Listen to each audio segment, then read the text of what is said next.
use everybody. Oh, yeah, BDs, yeah, no one has those. Oh, wow. That was Please great. stand up. The powder. So you want to go? I'd like to welcome everyone here, and we're going to start with the Pledge of Allegiance and singing God Bless America. I pledge allegiance to the flag of the United States of America and to the republic for which it stands, one nation, under God, indivisible, with liberty and justice for all. God bless America, land that I love. Stand beside her and guide her through the night with the light from above. From the mountains to the prairies, to the oceans white with foam. God bless America, my home, sweet home. God bless America, my home, sweet home. All right, thank you all. Okay. All right. I would like to welcome everybody here today. And we have our speaker, NJ Haroon. Yep. How are you And guys? we're happy to have you here as well, and we're looking forward to your presentation today. All right, and we're just going to have a moment of inspiration from Ken Wildrick. Okay, good to see you all again in the flesh. Give him a mic. Hang on, it's coming. Mic's coming around. It's a lot earlier in the morning when you're looking at this from the other coast, as you know from flying around a lot. Well, for the moment of inspiration, I thought I would tell you something I just saw 2 days ago on the internet. It's by a young woman, I would say. She looks like she's in her 20s from the picture that goes with it. And her little article was called, "Let's Agree to Disagree." And I thought within our current political climate, maybe that would be a good thing to just let you hear what she had to say about that. So I'm just going to read it. It's not real long. "I had the most incredible conversation with a complete stranger the other day. And the best part about it was that we didn't agree on anything. We found ourselves on the topic of politics, a generally high-risk conversation starter, and quickly realized that we weren't going to see eye to eye. For 45 minutes, we discussed everything from economics to social issues to elections, and we disagreed on everything. And at the end of our conversation, he said that he would vote for me if I ran for office. Obviously surprised, I asked him why, and his response was, 'Because I think you'd be fair.' I had so many conversations like ours in the past that devolved into frustration, insults, and bad reasoning. Instead, our conversation was kind, intelligent, and thoughtful. We need to disagree more." Well, that's a surprise. "Disagreeing, when done right, is the key to growth, change, and transformation. But that doesn't always mean it's easy. Disagreeing takes courage, conviction, and care. Sometimes we don't voice our opinions at all because we don't want to rock the boat. However, we have to change the way we think about disagreements and dialogue so that we can invite and encourage constructive disagreement. Disagreement is good for us because, number one, it demonstrates that we care and are interested. We wouldn't disagree if we didn't care. Number two, it requires us to be knowledgeable and aware. In order to constructively disagree, we have to be informed. Number three, it challenges us to problem solve. If we challenge each other with the intent to find a solution, then we are actually thinking critically and trying to improve. I've lost track of the numbers, but the next dot, it requires us to evaluate our own preferences and our own biases. And then lastly, it provides the opportunity for us to collaborate in order to do something better, different, or new. So the key elements that she said were, one, slow down, listen to understand, manage your emotions, validate the other's experiences and thoughts, and acknowledge your own limitations. So I think that was very inspirational to me, and I hope it was enjoyable to you to think about. Thank you, Ken. And Jeremy, at this time, would you please introduce our speaker? Okay.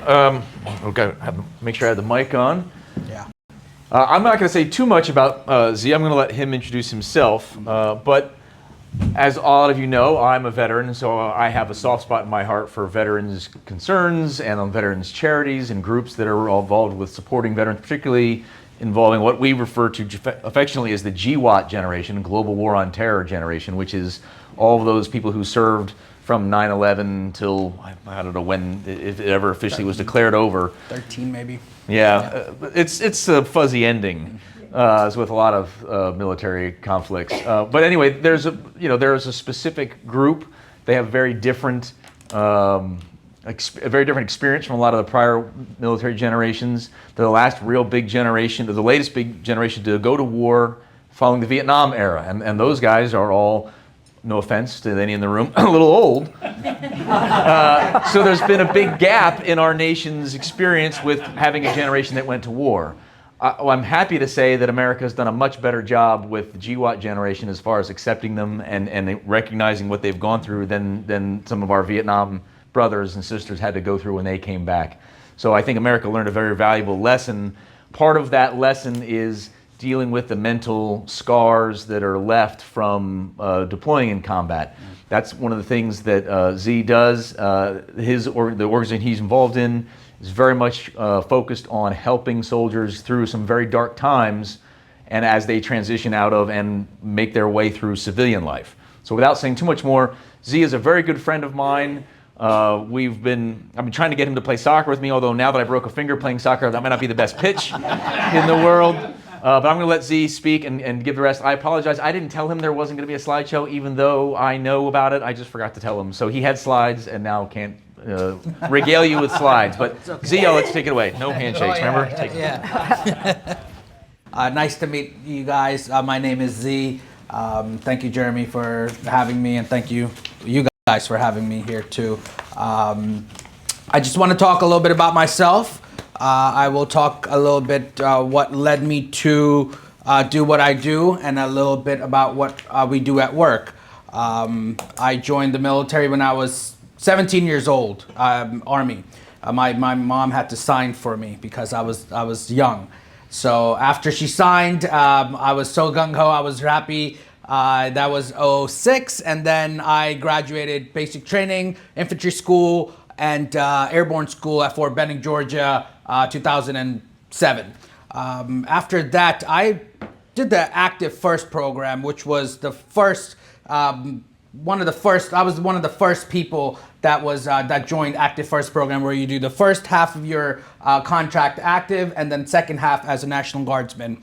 I went to 82nd Airborne Division, and then since the war was going on, the Army National Guard called me back, so I came back to New Jersey. I deployed with the New Jersey Guard to Iraq. I believe probably our third mission, I would say, we started to see combat, and things became very real right then. And I was 19 years old, maybe 18. I had my birthday there. I wasn't sure what to expect. You know, you train and you think that you have it all figured out. You train to the best of your abilities, but when you are truly faced with combat, it's a sucker punch, and you don't know how to deal with it. You just know what your training is, and you just go along with it day by day. Now, with that being said, I got out of the military. I was drinking a lot, very heavily, with a lot of my battle buddies, a lot of my friends. That's what we did. We just drank, and we were numbing our pain. And at that time, I didn't think I had an issue with drinking or any mental health because I was good. I had all my limbs and arms, and I wasn't hurt in ways that Vietnam veterans were hurt, or any wars before then. So I took my mental health very, very sheltered. I didn't really take care of my mental health whatsoever until I think my friends started to see a difference in me. I was very happy. I was always a positive person. Then I started to become a little bit more negative. I started to become mean. I'll just use that word. I was a mean person. I started to become a mean person. And with that being said, my friends took me and they brought me into this PTSD unit. That's at Lyons VA in New Jersey. I spent a couple of months there, maybe 2 months there. It was a great reset. I believe every veteran that comes out of the military or sees combat should go through a program like that. We just didn't have that back then. I don't think those are not they're recommended, but they're not required for you to finish. So I went through that. I learned a lot about myself, and it didn't just have a PTSD, post-traumatic stress disorder a track, but they also had a substance abuse track. So we were that's where I got introduced to AA and a lot of NA. I still wasn't sure what my issues really were. And then I got on medication, then tried to figure medication out, what to take, what not to take, doses up and down, what doctors to trust, and some maybe not. I'm not sure, What I figured out what worked for me was actually group therapy with other veterans. That's what worked for me. And also a one-on-one therapy with therapists. Now I have all my medication religiously, tweaked. But a lot of people don't know that. A lot of veterans don't know that. They get what they get from their physician, and they are just going to take that, and that's it. They're not going to really complain about it. With that being said, I was in the PTSD unit, and a good friend of mine said, hey, you know what? There's a program. It's called Vets for Warriors.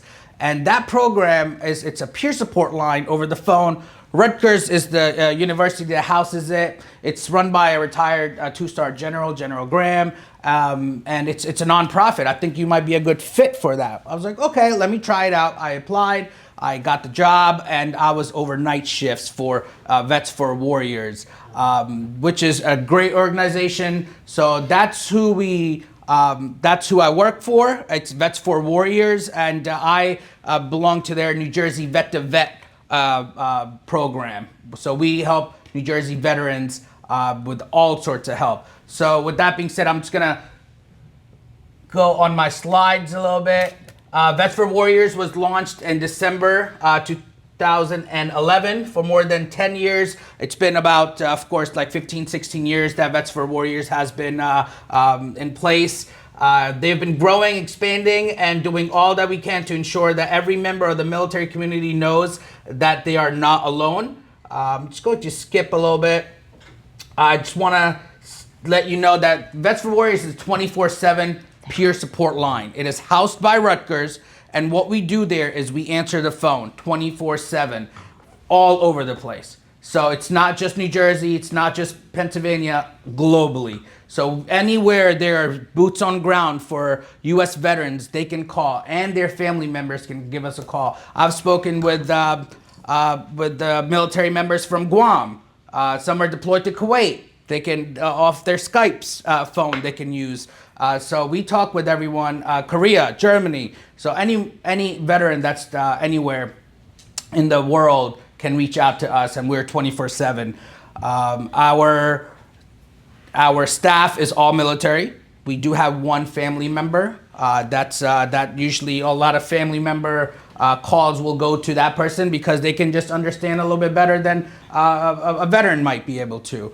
And what we do at Vets for Warriors is we take all sorts of calls. So it starts from mental health, it's housing, it is financial issues, it is a lot of questions, just very simple questions about my grandfather passed away. We don't know where to go to ask for his benefits. We don't know who to contact to get a flag for him. We don't know how to do his funeral. All those things is something that we kind of cover under our umbrella of the things that we do. Now, Vets for Warriors, like I said, is global, so we are very busy. I personally, I'm a full-timer. I am during the days now. I speak with probably around 40 veterans a day, which is a lot. And then we also have callbacks. So we make sure that we follow up with these veterans. So I have a caseload of about 150 veterans that I reach out to monthly, or weekly, or bi-weekly, or what have you, whatever they choose to do, whatever the severity of their status is. One of the big things that New Jersey has right now, which is also getting implemented into PA, is called Bringing Veterans Home initiative. That is to clean up all of the homeless veterans that are on the street and give them housing. Not just intermediate housing, but work with them to get them vouchers so they can actually get some permanent housing for the future. So that's a great program that we're working with. We're middlemen for that. A lot of calls are coming in. We're homeless. What do? I get them connected with New Jersey SOS programs or any other programs, Soldier On. There is Community Hope. A lot of these programs that Vet Haven is a big one too in New Jersey. And then I get calls from a lot of veterans in the PA area. That's when I usually will reach out to perhaps Battleborn or Veterans Brotherhood and see if they can jump in and help the PA veterans out. I know there's Victory House, there's a couple of other veteran houses here. So when we get a call, there's always a connection that you want to make with the veteran. Of course, if it's a combat veteran, sometimes they just want to speak to another combat veteran. That's just how it is. If there's a female veteran, they might want to speak to another female veteran.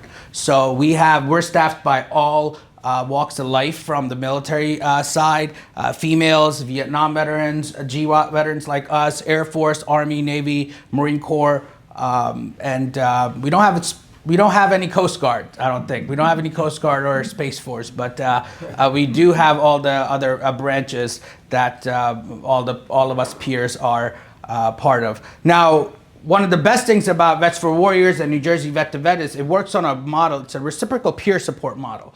So I get so much out of it, just like how the other person on the other side of the phone is getting. I think that's something that keeps us on the other side of the line very fortunate, it's therapeutic. I know that sometimes, uniform might come off, but that the American flag never really comes off. It doesn't matter if they were in the Army, doesn't matter if they were in the Marine Corps, Navy, Air Force, or what have you. So you want to help that other veteran. And by doing that, you kind of just feel good about yourself, giving. And having your battle buddies 6 always, makes you feel good. So I think that never stopped for me. And that's something that I'm really proud of. And that's something that Vets for Warriors and New Jersey Vet2Vet has given me and all of my peers that work with us. We are nonprofit. We are run by a retired general, General Graham. He's got a great story. He had 2 sons who one was KIA in Iraq, and the other one had a lot of severe mental health issues who had committed suicide. So he went through a lot. He's the one that runs our programs. And then we are funded a little bit by DMAVA, Department of Military and Veteran Affairs, and the state of New Jersey, the TAG, the Adjutant General, also oversees New Jersey Vet2Vet. Now, when we do get a call, just to give you a little day by day of how my day goes, I log on and I log onto the phone system. I see my callbacks, who I have to call. It might be someone that I spoke with yesterday because they were at risk of losing their home. Got them connected. I don't want to follow up and make sure their stuff is going good. And then there might be a call that I'm just talking to. I'll tell you a first name, Benny. I talk to Benny twice a day.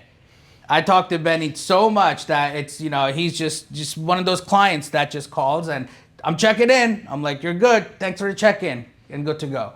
Then there are veterans that I talk to once a month just to see if they're doing okay. Now, we are also equipped with clinicians with us 24/7. So we have 24/7 support in case the call does get hot, in case we do have to get the police, law enforcement involved, or a hospital or anything like that involved. We are 100% equipped with that. Instead of transferring them to another line, when there's that buffer in between can really you can lose that connection with the veteran or whomever you're trying to help. So we try to keep them on the line, and we just get our clinicians involved who can help help them a little bit more than what where our ability is. Now, with that being said, I'll end with just a personal note of that program helping me become who I am. It's helped me in my recovery. It's helped a lot of my coworkers in their recovery. I have 2 videos I had also about a little bit of some peers' their stories. And every single one of them says they owe a lot to Vets4Warriors and what we do. And I agree with them. I think the reciprocal peer support model it's great. I would love to get into even the VFWs and the DAV, and I think we were having this conversation on the way here about the American Legion and the Kiwanis Club. He told me so much about the Kiwanis Club, and I didn't know much about it.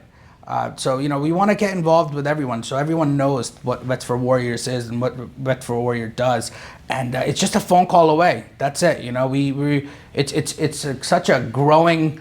We helped, I believe, 900 veterans just in a couple of years. Like it's a lot. It's a lot of calls coming in. We're busy. And it's a good thing. It's a good thing and a bad thing. I think the bad thing is that there aren't other organizations like that out there. Maybe the state or the federal government doesn't have or push mental health or some kind of peer support model programs like that. It's always the nonprofits. It's always the veterans coming up with their own community and starting something like this.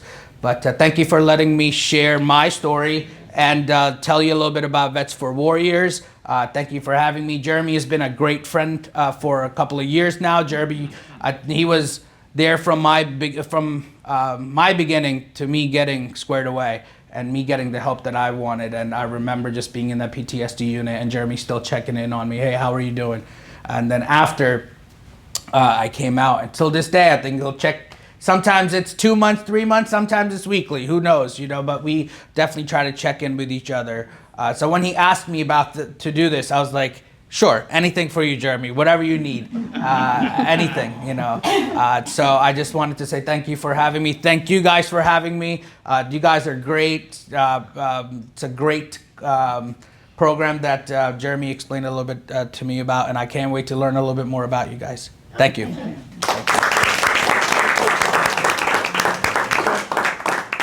Does anybody have questions? Sure. For V? Sure. We get this mic here. Mike's. Okay. So you talked about taking up to 40 calls a day. Yes. And it made me think, that day in and day out is going to lead to someone getting burned out. How do you cope with that? How do you bring new peer support people on to kind of take on that workload? Yeah, sure. So we can also share a workload if I am overwhelmed. We are very fortunate enough that our whole model is, if you're overwhelmed, tell us. Tell me how can I help you? Yeah. So if you're overwhelmed, I will take over your cases, no problem. If you're going through something personal, that's totally fine. Take your time. Mental health first. You fix you before helping others. Just like the very simple plane analogy of putting your mask on before helping another person. So we kind of take that into day by day. So you have an internal peer support for you guys who are providing absolutely support as well. Absolutely. And we awesome. all are always pushing each other. Have you talked to your therapist? You see your therapist? You good? So it's a close family lifestyle. Awesome. Yes. That's awesome. That's awesome. Thank you. Sure. Z, Yes. Good question. So you left the service in what year? 2012. 6 years. Yes. So are you is the military doing more to address this than it did at that time? I mean, are there less people coming back from combat or involved that are suffering from the post-traumatic stress issues? So is there any more that's being done before they get to you? Yeah. I think there are a lot of programs, and the VA is pushing the mental health a lot. but I think there's a big stigma on getting help from the VA. I think that's still a big thing. No one wants to go to the VA. No one wants to tell their family members that they go to the VA regularly. It's easier to pick up the phone these days and talk to another veteran. So it's easier to chat in with us. It's easier to text us. So all those things I think are becoming more accessible to people. But VA does have the VCL line, Veterans Crisis Line. The VA does, in every appointment that I get, there's mental health brochures. Now, I think the VA and the government side of it, I think they're just very overwhelmed, perhaps. I'm not sure. And I think there's just a better connection when it comes to veteran to veteran, opposed to veteran to VA, doctor, and or any other support. Do you get many calls from spouses, partners, parents? I mean, is it, you take them, Absolutely. I guess, right? Yes, absolutely. Yeah, sure. So one of the best things about Vets for Warriors and Vet2Vet, New Jersey Vet2Vet, is we don't just speak to the veteran, we talk to the veteran community. I speak with a lot of grandkids. My grandfather, if he's a Vietnam veteran or World War II, what have you, he's passing away or he passed away. What do we do? So I talk to a lot of kids. I talk to a lot of brothers. I spoke with a brother the other day and got his brother who was having some addiction issues into a program, and I never spoke with the veteran. So yeah, we speak with a lot of family members. That's a very common call that we get. Out of I would say 10% daily could be family members. Yep. Wives, a lot of spouses call us because I'm not sure why, but people just, some veterans just hid some things from their wives. And now what's happening is when they pass away, she's like, I don't know where to go. I don't know, who do I contact? Do I contact a veteran service officer? What is a veteran service officer? I didn't know where his check was going. So things like that, that's where we help them navigate into, talk to a veteran service officer. You're the spouse, so you do have the legal right that they can tell you his or her disability rating, and as a spouse, you are allowed these benefits. Scott, I can speak a little bit. I mean, just in the time from when Z was in to when I got out, there was really almost no thought given to PTSD or any of the things. It was still kind of that old world, you just shell shock or those kinds of mentalities where no one acknowledged that. I mean, when the first combat deployment, they didn't do anything. You got home and you walked out. I remember I went in, we got back, I did all the redeployment stuff, turned in all of our gear, and I walked out and went into a Walmart, and I almost had like a panic attack. Right. Because there's so many people, and it was just so, everything, there was no control over anything. It was so wild.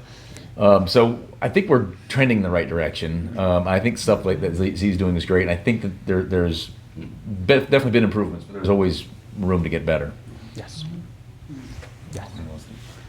As a Vietnam veteran, it's probably 30 years before I would talk about any of my experiences.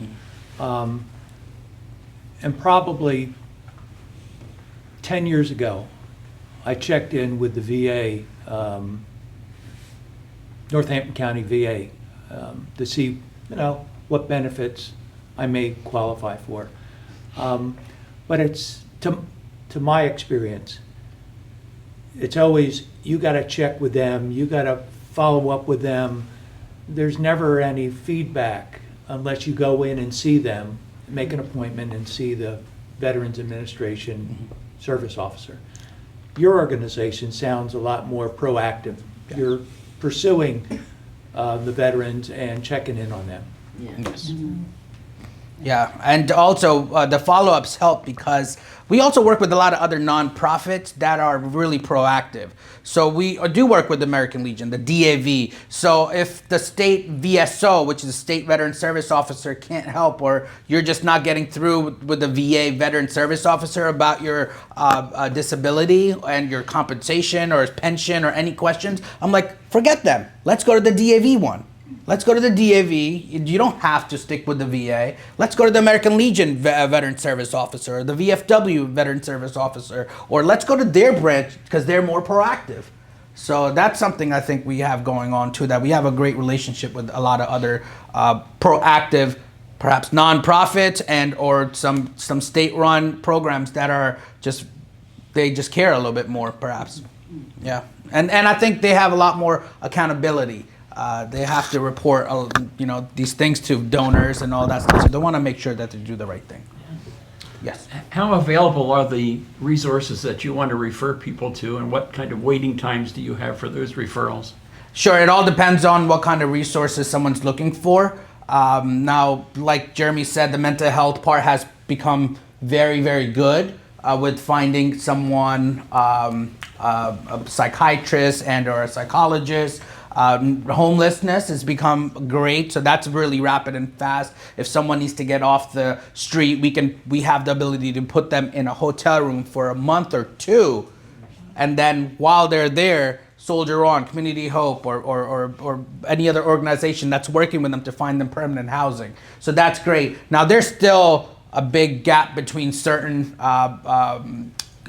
resources like financial aid, like finances.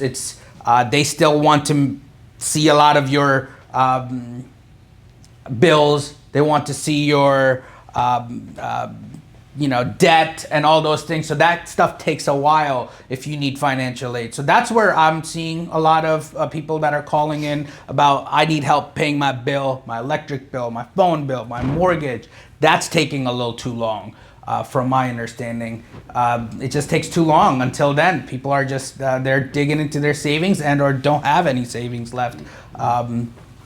So I hope that answers your question. Yeah. I was appreciating what you said in view of just seeing now all these hostages coming back in Israel, and I felt overwhelmed to think of what are these folks going through and trying to adjust back into society. They mentioned that they can't even be adjusted to sunlight at this point. Yeah. They've been in the dark all the time. Wow. Yeah, I thought the same thing. That's one of the first things that I thought of when I saw that on TV. I was like, what that person has seen it's something that we're not going to ever experience, and what kind of help is it for them? I hope that there's a lot of help for them, but I definitely felt that connection when you come home from something like that. It's a different situation, but a combat situation, coming home and you're just in a tunnel vision, you're numb, but the world's going on around you. And I think that's how they're going to feel I don't think any of us can really, who haven't been in combat, can imagine what the struggles are that a person has when they're in combat and what they bring home with them. Right, and especially I Great that think you're once doing you're this. taught to mask those struggles, it becomes even harder for you to ask for help, and it becomes even harder for you to even understand that you have an issue, because you want to deflect it. You don't want to even believe it because that's not what the society wants you to believe. Or perhaps it's maybe your own command that didn't want you to believe. They were just really gung-ho, and you just don't want to disappoint your command or your peers. So I think that goes a long way too for when you are trained or developed in a way that struggles come, but you just deal with them by not speaking, perhaps, opposed to if you know, like, hey, struggles are going to happen, but you got to talk about it. Here's the help. These are the numbers. This is the resource. Yes. I worked with this gentleman. He's a few years older than I was, but this was some time ago. But he was in Vietnam, and he was there a year and a half or so. And he said his time was up to come home, and he says, I got on an airliner in Vietnam, and like 18 hours later, I'm in Los Angeles. Mm-hmm. He said, I couldn't handle it. Yeah. It was just like I was in the jungle, cleaned up a little bit, got on a plane, you're done, And he said, he had a lot of issues, and as he talked, I could tell this was the root of a lot of his problems in his life. Yeah, absolutely. I work with a few, I would say probably 5 or 6 Vietnam veterans, and they all tell me their experiences, and it's just shocking. It's disturbing of how some of them were even welcomed back in the States, and there was no such thing as PTSD or any kind of mental health whatsoever. So yeah, they definitely went through a lot, and Jeremy and I, we kind of, or any other veteran that's deployed can tell you the same thing. Yeah, it definitely works that way. One day you are dirty and taking a shower outside, and next thing you know, you're in an airport at Atlanta, Georgia, and you're like, what just happened in the last 18 hours? So it's a surreal moment that I remember. I needed water, and having to pay for water in a vending machine. That was just odd because I was so used to just drinking our water that we had in cases and things. Little things like that. Why am I paying for a meal? Like, it was just weird. It was just, you just start questioning everything from the way people are walking, the way people are careless, the way someone's too happy, someone's sad. Start to judge a lot. So, yeah. Just a comment aside, our son's a firefighter in Virginia. He's been there 11 years. There is a national program in Maryland just for firefighters and emergency service workers for PTSD and addiction. And he went through a program for 6 weeks down there, and there's a lot of follow-up, and it's similar to what you're talking about. And he's done a really good job with it. Yeah, I'm so happy that you mentioned that because I forgot to mention where we work out of. It's under the umbrella of Rutgers Behavioral Health. And under that umbrella, it's not just Vets for Warriors or NJ Vet2Vet, but we also have the New Jersey Hope Line. That's where Cop to Cop is as well. That's where First Responders call center is. That's where Care to Caregiver is, where there's, if you have a disabled child, or you take care of a disabled, if you give any caregiver help to a disabled person, that there's some help for you. There's Mom to Mom, which we love. They make the best cookies and stuff, so they're always bringing in things. Mom to Mom is there. That just, moms that just get overwhelmed with what's going on, and there's not a lot of help, I believe. Just having to do motherly duties sometimes can be very, very tough, and I don't know that, and that's something that I think another woman can 100% understand. So Mom to Mom's there. There's another one. There's a couple of other ones there too. It's in the slideshow. Maybe I can send it to someone so you guys have all the other. Here's my email. Sure. So you guys have all the information that's run out of Rutgers University. Yes. Okay. All right. Well, Any other questions? okay. We just thank you for what No. you do. Oh, thank you. Thank you so much. Thank you. Yep, thank you. I just want to say, Z, thank you for your service, and thank you for this service that you're doing and really trying to help and remove the stigma of mental health help as well. So we really thank you so much. Thank you. And so because this is about veterans, we don't have to wait till November to recognize our veterans. So would you all please stand up, all of the veterans in our group? All right.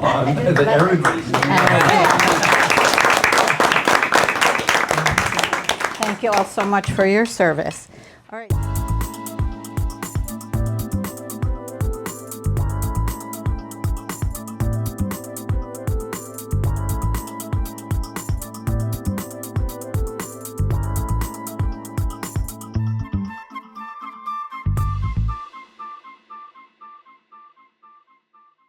At New Jersey Vet2Vet, we know your story because we can relate.